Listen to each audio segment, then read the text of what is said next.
Welcome to Guide Guru. We hope this video helps.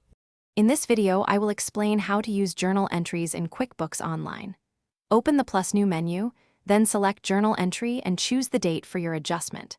Enter the debit and credit lines, assign the correct accounts, and add a clear memo to explain the purpose. Review the totals to ensure they balance, then save. Use classes or locations if you track departmental results to keep reporting organized and accurate. Journal entries are best for adjustments that standard QuickBooks forms cannot handle. Think depreciation, accruals, corrections, and intercompany transfers that require debits and credits.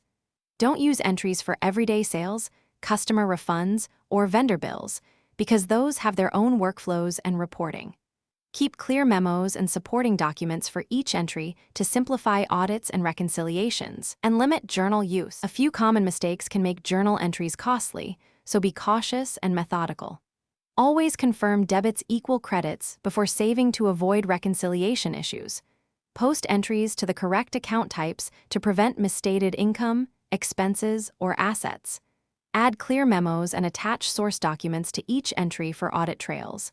If you're unsure, consult your accountant or use the review feature in QuickBooks Online to verify entries before finalizing them.